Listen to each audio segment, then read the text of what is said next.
was thinking to myself something along the lines of being sad that the 2 week streak was coming to a close when I saw them. Two glints in the darkness. And then they blinked. Hey guys, welcome to Etherborn. My name is Matt, and I have a few spoopy green texts to share with you. If you like this video and want to see more, let me know. And if you don't, then let me know what can be improved. I'd love the feedback. Thank you. Let's start. To provide some backstory, I'm 19. I live in New South Wales, Australia, up in the Blue Mountains. I moved into this house about a few months ago. My dad and I are DIY people, and the house needed a few improvements. But there were some awesome features about this house, one of which seemed awesome at first, but now I've come to hate, is the fact that we live on the corner of our street, and our house borders on hundreds of hectares of national park. I myself love the outdoors, hiking, rock climbing, you name it. I've pretty much lived out in the bush since I was a kid. We have fixed up a whole bunch of the house and stuff is going well, but there's still plenty of work to go. The first paranormal experience I had up here was about 3 weeks ago, although this was the least eerie of the things I've experienced. It's about 5 o'clock. My dad, a close family friend, and I were sitting down on the porch sharing a beer after a long day of working on the house. Let's call family friend Dave. 9 o'clock rolls around and Dave heads off for the night. Me and my dad sit around until about 11, just chatting about life in general. Dad heads inside, and I decide to stay outside to finish my beer. Now it's dead quiet around my house, so this caught me off guard. I hear rustling in the bushes, moving from left to right in my yard at a speed unmanageable by any creature that lives near me. This obviously scares me a bit because holy fucking shit, it was fast. My yard is about 40 meters wide, and it covers it in about 5 seconds. It startled me. I assume it was probably a low-flying bat and that there was nothing to be worried about. At the far corner of my yard, I heard a noise that I can only describe as pure terror. I can't see the bottom of my yard as it's covered in bush, and just out of the porch light's reach, so I wasn't able to see it at that point in time. This noise could be described as a slow creaking noise, but it was being made by something that was alive. Almost like it had an extremely dry throat and was trying to make a scream. Everything about this noise was wrong. I was frozen in fear. I literally couldn't move. Eventually, I decided on leaving my beer, standing up slowly, and walking back inside. The noise stopped and I went inside, or at least I was unable to hear it for a while. I walked into my room, turned on my fan, kicked off my shoes, and climbed into bed. Now, I usually don't sleep with my fan on, because sometimes it fucks up and makes a loud-ass noise, but it was hot. About 30 minutes later, my fan turned off and my phone stopped charging. I decided it was probably just some electrical fault due to the work on the house earlier that day. I called it a night and tried to get some rest. The day after, I woke up, had my breakfast, and tried to turn on the TV, but it refused to turn on. I get up fairly early, around 7, so the rest of my family was asleep. I went outside to check the circuit breaker, and it had been pried open by something large, and the main power switch had been turned off. This fucking scared me. It was then that I remembered the noises from the previous night, and something felt so wrong about all this. I went back inside to talk to my dad about it. Dad woke up around 9. I told him immediately, and he said that he would go check it out. And that I needed to calm down, as the power might have tripped. I then went on to explain the way that the metal case surrounding it had been opened by a crowbar or something. Dad went out to check, and he was pretty concerned about it. This was pretty much the end of it. We never really did anything about it, which would prove to be really stupid later on. A few days go past, and nothing out of the ordinary happens. It was late at night on a Friday, and I generally have my mates over to get together. So we were all sitting around the porch, chatting about guy shit when the fucking bushes rustled right to left in the front yard, like it did a few days earlier. I started shitting it and explained what happened to my mates. Let's call my friends Matt, John, Paul, and Ray. Matt is a frequent X-user and believes in spirits, ghosts, demons, the usual spooky stuff. Matt works as a plumber and drove his ute here. Him and Paul drive the ute down to the backyard so they can use their high beams to see what it was. Me, John, and Ray sit around and try to see what it was. Pretty much just ended up staying quiet. John speaks up. Probably a fox or some shit, mate. Me and Ray both spend a lot of time in the outdoors and explain there's no way a fox moved through that thick bush so quickly. We stop our bickering as we hear an engine start in the distance. Matt drives his ute around and turns on his high beams. That was the first time I saw it. The engine stopped and I looked over at the car. About 5 meters from the front of the car was a white, pale figure no taller than 5 feet that had arms so long they touched the ground. Everyone was shocked, as silent as anything. I looked over at the others, trying to figure out what the fuck we were gonna do. The figure looked like its jaw was unhinged from its face. Literally every human quality it had was mangled in some way. Its face didn't look like it had eyes. Everything about it filled me with disgust. Suddenly, the car engine starts again. The figure disappears within an instant, and the ute reverses as fast as it can. We could hear whatever it was running into the bush at its insane speed. I don't know if I can say this, so, Oz here from Hervey Bay, also Murray. Listen, man, we always hear stories from proper old aunties about tall, lanky-looking humanoids that used to come in and snatch your kids up. If you really are worried about this, talk to local Curries. Find an elder. Ask about local sorry sites / women's business sites / old legends similar to this. Use gray she-oak, I can't pronounce that, smoke for bad spirit cleansing, and also pandanus smoke for general good vibes cleansing. I'm not normally one for smoking / oil / crystal sort of stuff, but I don't really question this sort of advice from community and elders. I had a very good friend who I'll call Sherlock, because he believed very much in similar philosophies to Sherlock, as in deductive reasoning, the purity of prior logic. I've heard him over the radio while he's being shot at and having RPGs fired at him. And he sounded as calm and relaxed as somebody on holiday in an ice cream shop, specifying what flavor they wanted. For example, Cucumber Crisp 071. I'm under fairly heavy sustained fire. It looks like part of my fuselage just gave way, over. That sort of thing. I'm fairly sure he was slightly autistic, because he'd just wait until base told him to pull out or whatever. He also had no mercy. If he had authorization to fire, he'd light them up, no qualms, no limitations. Anyway, I've seen Sherlock quake like a fucking leaf in the winter wind. It must have been around 3 a.m., and there was fuck all to do. I was playing poker against the computer and winning. Another friend of mine reading Kant on my bed, when he walked into my room. Pretty unusual, because he always knocked. He'd delivered some supplies to an outpost about 70 kilometers away from the main base. Not deep in hostile territory, but hostile enough that you'd expect an RPG or two when he supplied them. Or took out the wounded, which is mainly what Sherlock did, even volunteering to do it. He'd sat down in the afternoon and helped unload the supplies.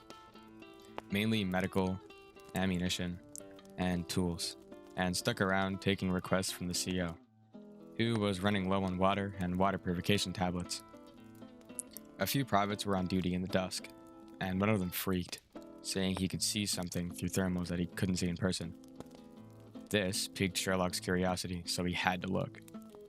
Sure enough, when he looked through the thermals, he could see the shape of a man about 200 meters down the path, but looking with binoculars, couldn't see anything, even with night vision. This is quite common in Afghanistan. It's reported uncommonly. Despite being an uncommon event, it's always quite unnerving when it happens. But, according to Sherlock, he wasn't unnerved. Just his deductive reasoning pricking up. First, he thought the thermals were dodgy, so he used another set, then another set. Then he thought the binoculars were bad, so he used another pair, which weren't just thermal imaging, but infrared night vision. Rather than the shitty green tinted type, it was a grayscale type, which showed significant detail. Now, on the infrared grayscale, he could see it. Apparently, it was a human and everything other than having a head. The body was human, perfectly proportioned, but there was no head. Now, the other night visions didn't show this. Sherlock, armed with nothing other than our standard issue Browning high power, and probably just a single magazine, strolled 200 meters down the path to see if he could see anything. Apparently not, though he said it felt unusually chilly, and he did feel, quote, quite uneasy. It was on his way back when he heard soldiers shouting. Looking behind him, he saw 4 or 5 petrified bodies shambling after him. He described the smell as, quote, rancid, and their look as if they had, quote, the vilest leprosy. They were moving pretty quickly, and he could see body parts, fingers, hands, even an entire arm drop off. When he said they were like the Walking Dead, I felt a chill go up my spine, and my friend reading Kant actually looked up at us. Sherlock said he shouted a warning to the bodies, apparently rotting as if dead for a few days, appendages and torsos swollen from the sun, and as they continued to gain ground on him, began opening fire. Despite one of them being hit several times, losing most of its shoulder and through the stomach, it single-mindedly continued pursuing Sherlock, who, for the first time ever, sprinted away. A rifleman at the outpost shot them with a more high-powered weapon and, quote, killed or re-killed one of them.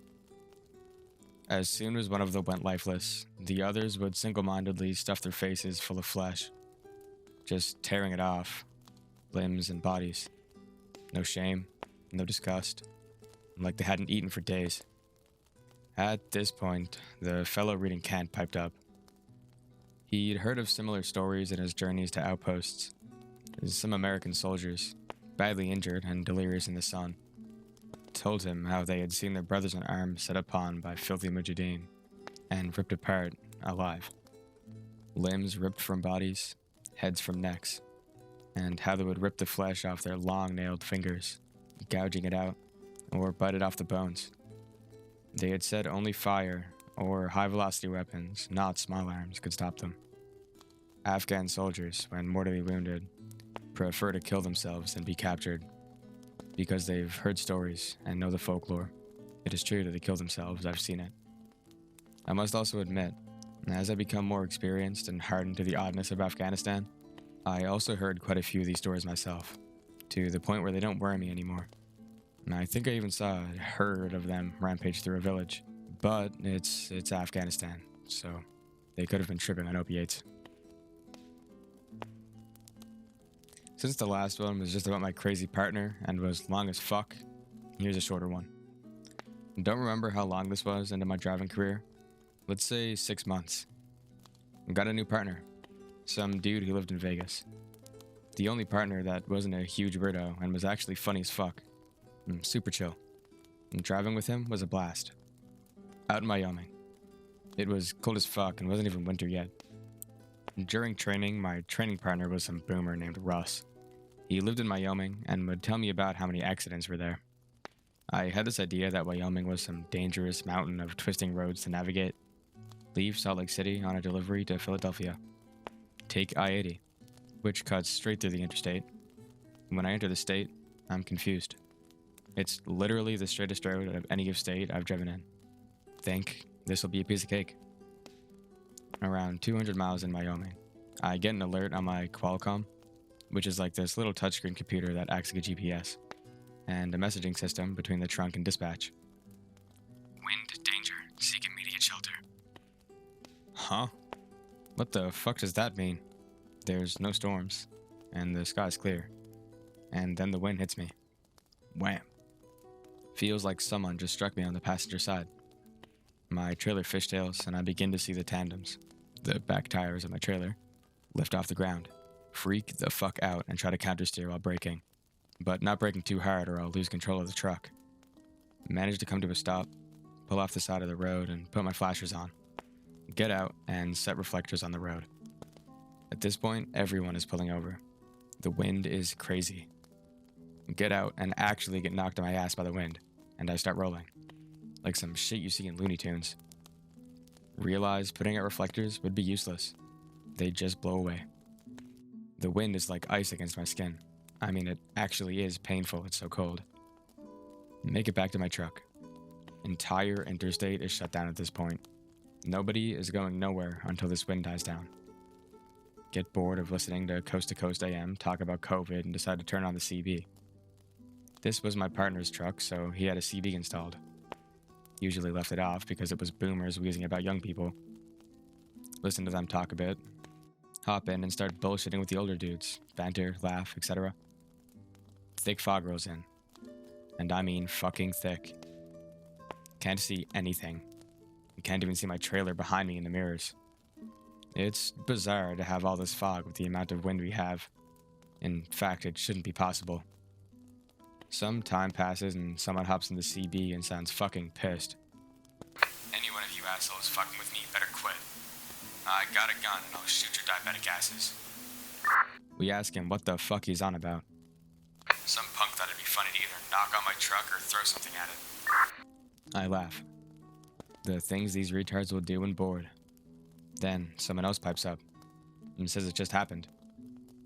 I get a little spooked, but whatever. It's just some guy having a bit of fun trying to scare people. We notice a pattern. It's going down the interstate, heading west. Then the guy in front of me, some black dude by the sound of it, said someone just pounded on his door, waking up his partner. I sit up in my seat, wide-eyed, turn on my brights. And what I fucking see, nothing. Literally nothing. Stand up so I can get a look over the hood of the truck. The moment I do, 3 bangs, loud as absolute fuck. Trip over the CB cord and almost piss myself. Get up and about to go see who it was when I come to my senses and say fuck that. Make sure the doors are locked, set an alarm for sunrise, and climb up to the bunk to get some sleep. Sit there staring at the roof while listening to the wind howl outside. Almost sounds like someone screaming. Get no fucking sleep. Pick related. It's I-18 in Wyoming. Love hiking. Asked boss for all In a Woods maps. Huge backlog. Turns out only one other guy likes hiking. Everyone else wants city driving work. Almost every day, I'm out in the forest practically getting paid to hike 8 to 12 miles a day. Lots of nice doggies and cows. I got to be around life a lot, which was also very fun. This was my usual day/week/month of the job. Over the time in my work, I came across many abandoned and strange things. Too many old and rusted out cars to count. Houses and barns collapsing far from any road that still exists. Drug shacks, pot farms, shot out cars. Rotting carcasses, liquidated cow, piles of bones. I have 2 experiences I'll relay here. Deep in a woods, following out sub-trans lines miles out from the main highway. Alley is probably on the back cliff of cutting cycle, very overgrown. Come to clearing of trees and brush, large, long barn out in the middle of fucking nowhere. Huge fucking fans on the end that are spinning. No people, pallets, or signs to say what it is. No lot or road either. Maybe ATV access only. No idea what it was, but there was power. My strangest one by far is coming across an entire cul-de-sac in the middle of the woods that was completely abandoned. Another sub-trans line. Drop down to distribution into a literal cut-off cul-de-sac of houses. Road is completely gone/overgrown. Straight into full-size trees. Cars still in driveway. Things still in yard and on porches. Went up to one. Never in. Could see plate on table and stuff inside houses. Finding old houses was common, but never came across an entire street of them. I really loved that job. We worked solo, set our own hours, and chose our maps. Feel free to ask questions. I have many more stories that I'm only remembering by going through pictures. Some other things. Came across a small, puddle-deep stream. Stream of death. 6 to 7 skeletons of deer in the water and caught in roots. Pig related. Came across a skinned and gutted cow miles from property owner's barn. Skin is all one piece. No cuts. Snapped pick and kept going. Is this something ranchers do? Skin the cow and take the meat right there in the field? Do they usually skin it all in one go without cutting into different sections first? Be me. On a trip through western South Carolina with wife. Last night of trip and we're staying at some state park. Campsite along with a creek a few miles into the park. Get to park later than expected. Probably only an hour and a half left of sunlight. Not worried. Both of us are experienced backpackers, and we should be able to get out there just about when it gets dark. Stop by and talk to Ranger to get parking pass. Kinda weird middle-aged dude. He seems oddly worried about us starting so late, but is moving slow as fuck getting us the pass. States several times that he leaves at 9 o'clock and has to shut the gates for the night then. Okay, whatever. Finally get the parking pass. It's dated for us leaving several days later, despite us only reserving the site for one night. Almost correct him, but want to hurry up and get going, so figure whatever and let it slide. Thought the site was along the main trail, Site 15, pick related. He says we have to cross the stream and take the red trail to get to it. Head out. I see a couple people at closer campsites, but none after a mile or so. Getting dark as we turn off main trail onto orange and then red trail. Trail quality immediately drops. End up basically bushwhacking through underbrush halfway to campsite. Moving slowly. Sun has set behind the mountains now. See no signs of campsite before ours. Consult map. We have to be where we think we are. Decide to keep going and look for sight. Hit unmistakable turn and trail as it goes up mountain. Should have passed 2 campsites by now, but no sign of anything at all. Wife is kinda freaked out. Agree that Ranger definitely told us to take this trail. Start to think about how we didn't tell anyone we were gonna be at this park.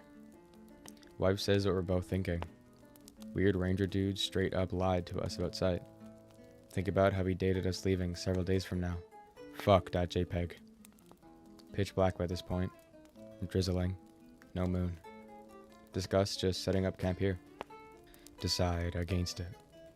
Obviously, first place he'd come to murder rape us. Head back to main trail. Creeped out the whole way. Have hiked twice the distance we should have at this point. Finally make it back to main trail. 2 options. Head back to truck, or continue down trail to where campsite should be. Almost head to truck and leave. Remember, he said gate would be locked till morning. Decide we're overreacting. Probably just a new ranger or something. Head to site. Finally get there hours after we should have.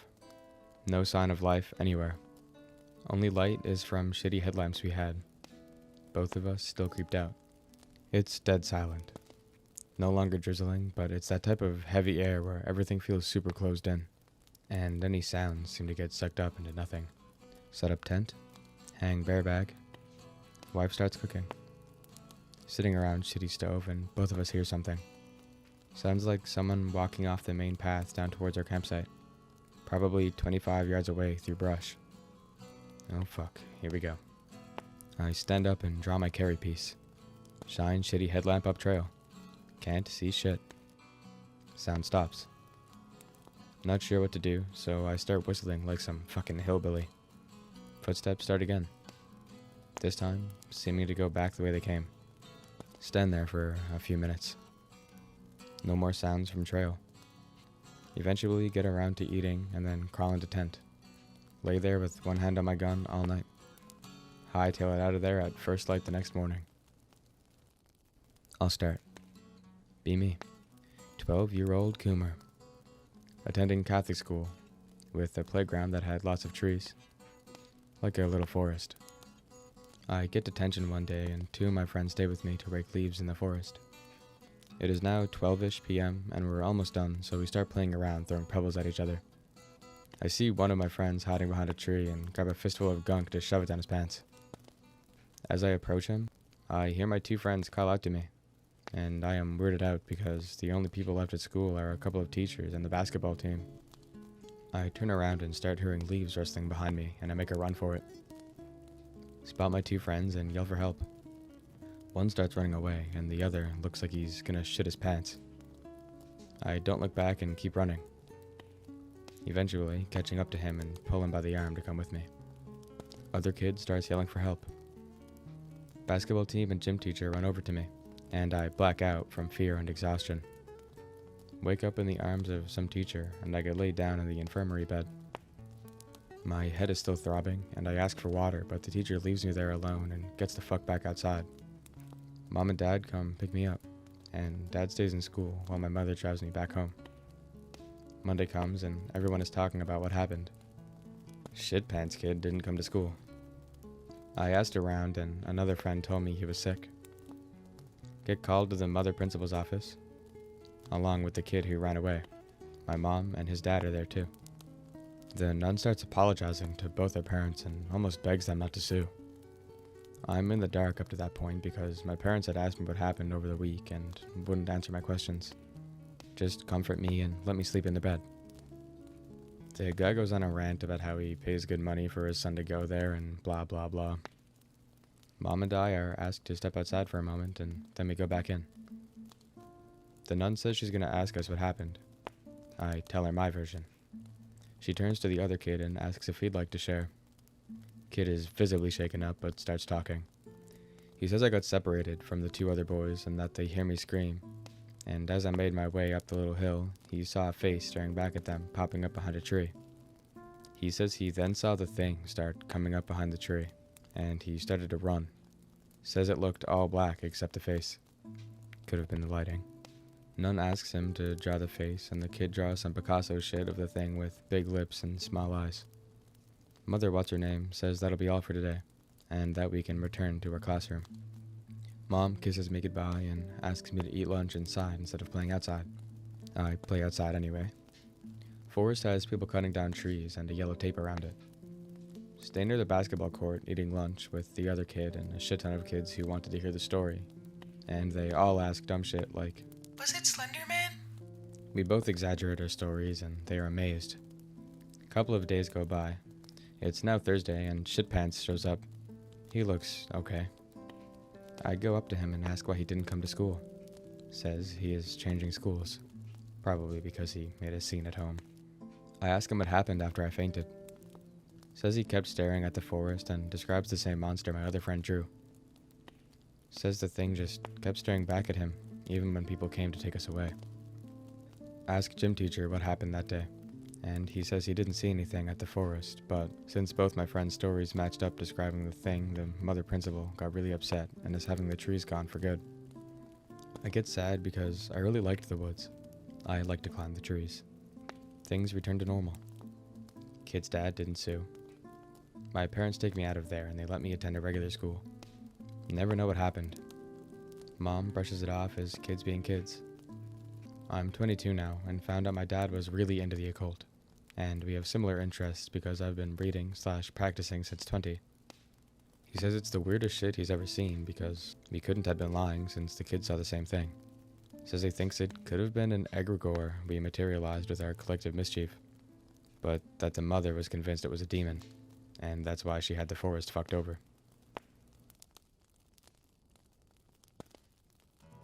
Well, I guess I should go ahead and finally tell my story. It's not very K-like, to be honest. It's not in a woods. I was no funds at the time. There were no skinwalkers/goatmen/fleshgates involved, as far as I know anyways. But I feel compelled to finally getting around to writing this out. Just for the record, and maybe so you guys can get some spooks out of it. Back when I was 17, I lived just outside Washington, D.C. I enjoyed it well enough for the most part. D.C. is no funds, and has a massive homeless problem, but isn't a complete shithole. I was a complete autist in school, with depression and shit, and I got kicked out of my nice Catholic prep school due to shit grades. Instead of sending me to a public school in Vancouver where I lived, my parents decided to send me to a non-traditional school in the city. In addition to school, I had a job at a shitty movie theater in Rockville, which is just outside DC to the northwest. Now, I was 17 at the time, but had no driver's license. When I was able to get my learner's permit at 15, I procrastinated due to not wanting to go to the DMV for a whole year. When I finally did get my permit, I did my hours and my driving course and such, but fell into the same trap of not wanting to go to the DMV. So I didn't get my license until I was almost 18.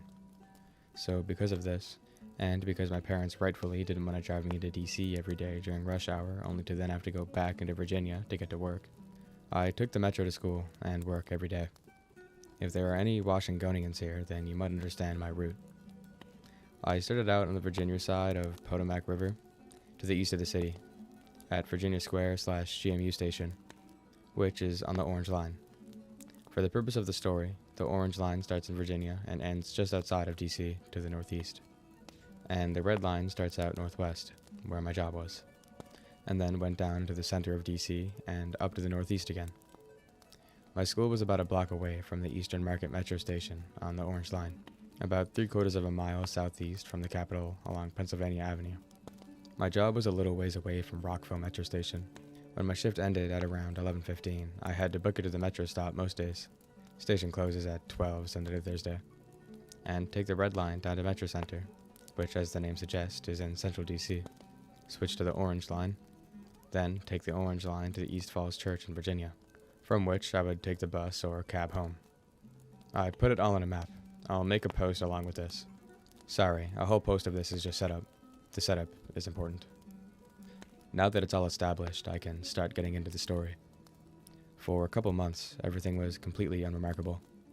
I had ridden the metro on and off for most of my life, but never this extensively. So I was fine with the whole experience. The only part that ever felt weird to me was coming home at night.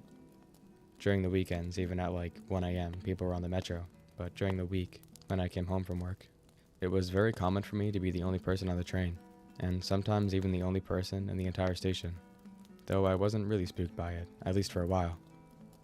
I always sat up front in the train, like the very front. I liked looking at the front of the train and watching the tracks go by.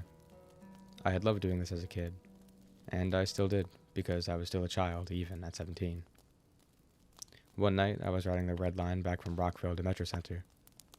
I was the only person in the car, probably in the train. I caught the last train before the system closed. I was looking at the front of the train like usual when I saw something weird. It looked like a white branch, like birch or something. It was thin, almost spindly. It was pressed up against the wall, and when I first saw it, as the train's headlights started to hit it, I thought it must have been a length of wire or pipe. But then it moved. It was really quick. Not even like twitchy quick. It just suddenly moved out of the edge of the headlights of the train and I couldn't see it anymore. I wrote it off in my head as being overworked. As cliche as that is, after all, tending to a popcorn machine in a pretty much empty movie theater is hard work. I pretty much forgot about the incident over the course of the week due to school and such occupying my mind. And then about a week later, I saw it again. In about the same place on the line. This time, it was on the opposite end of the tunnel. And I got to see a little more of the thing before it moved away. It was connected to something bigger, like a leg connected to a body, which is what I immediately conjured up in my mind. As the train's headlights hit it, it moved away with the same agility, but this time, about 10 seconds later, I saw it again, and it did the same thing. And then a few days later, it happened again. This time, all I saw was what looked like a foot before whatever it was scampered off into the darkness. At this point, I was freaking the fuck out. I felt that terrible, deep-seated desire to know more start to grow. I started to be vigilant for the weird leg any time I was on my way home from work. I would see it more and more often over time. Sometimes I would see a little more than a leg.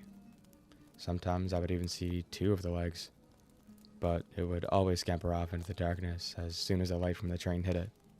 Sometimes I would see it a few times during one ride, sometimes not. I started trying to record whatever it was. I would take a notepad with me and record between which stops I would see it, how much of it I saw, and if I saw it repeatedly. At one point, it occurred to me to ask the train operator if he saw anything. So one night, after I got off in East Falls Church, I quickly asked the operator up front if he ever saw anything weird when he drove the trains at night. I tried not to be a spurg about it, but he seemed on edge when I asked him about it, even though he replied with a simple, "No." Things continued like this for a while, and seeing the thing almost became part of my routine of getting home. I wasn't scared of it anymore. Not really, since I was in a fast-moving metal missile, and the thing never seemed to be hostile or anything. Until one night, shit got fucking real. I was riding on the train, duh, and I was waiting for the leg to show up, but it didn't. I had seen it every day for the past 2 weeks, but there was nothing tonight. I was thinking to myself something along the lines of being sad that the 2-week streak was coming to a close when I saw them. 2 glints in the darkness. My eyes at this point had gotten so used to spotting things in the darkness due to months of spotting this thing in addition to the years of playing Twitch shooters. So I saw them there, and I knew they weren't normal. but I tried to rationalize it, even after months of spotting a leg in the metro tunnels. But then they blinked. It was unmistakable that it was a blink that had occurred.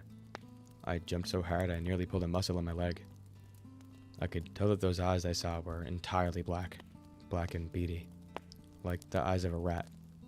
Suddenly, my fear for the thing in the dark was renewed. I was on edge for the rest of the ride to Metro Center, though I still felt safe inside the train. I was realizing the gravity of the situation. There was something in the dark of the tunnels of the Metro, and it had taken enough of an interest in me to show up almost daily. That thought followed me to Metro Center. Ironically, I felt safer in the station than I did on the train due to the simple fact that I had never seen anything weird in the stations. I got to Metro Center, got off the train, and waited for my next train. It was then I started hearing it, a soft pitter-patter, not unlike that of a rodent scurrying across the floor. I became on edge again. The noise started getting louder, and I started to shit myself more. At the point where it actually started sounding like human footsteps, I said fuck it to myself and turned around towards the tunnels where my train had come from. I shouldn't have.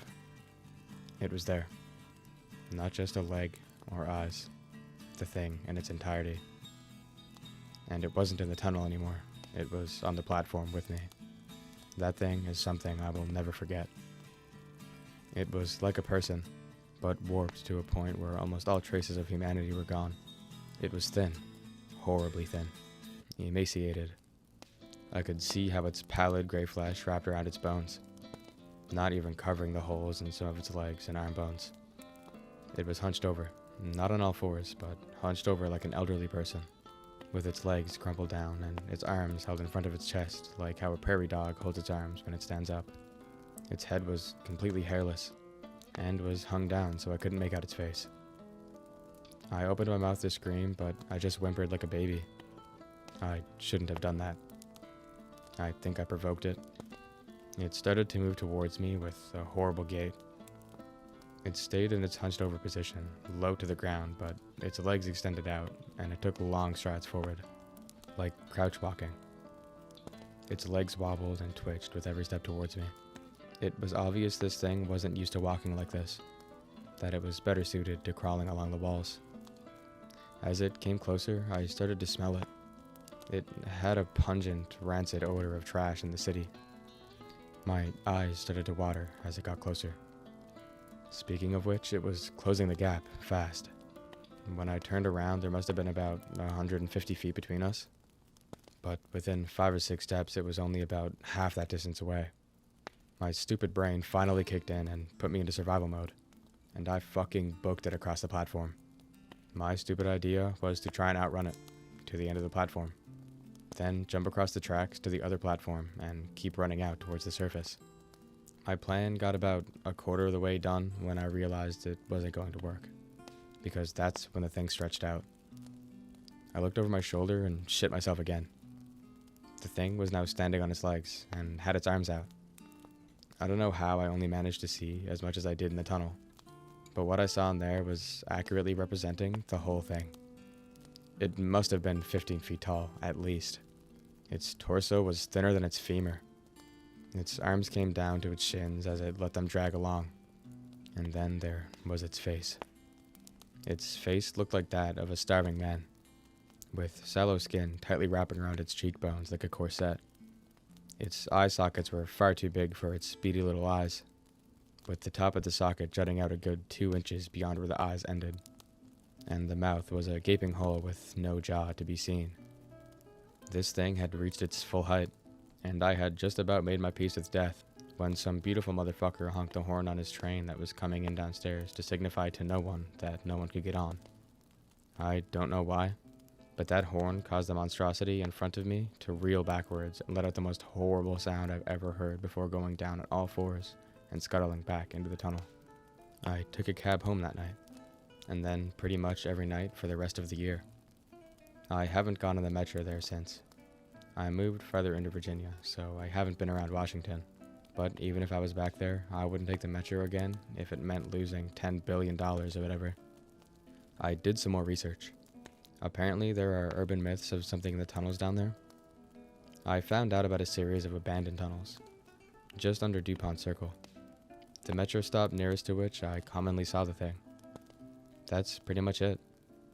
Here's a map of where I saw the thing, with stations where I was near when I saw it marked and areas to avoid marked.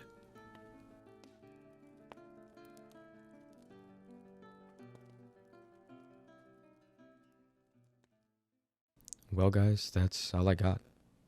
I really hope you enjoyed this video, and if you did, let me know below by leaving a like, commenting, subscribing. Anything helps.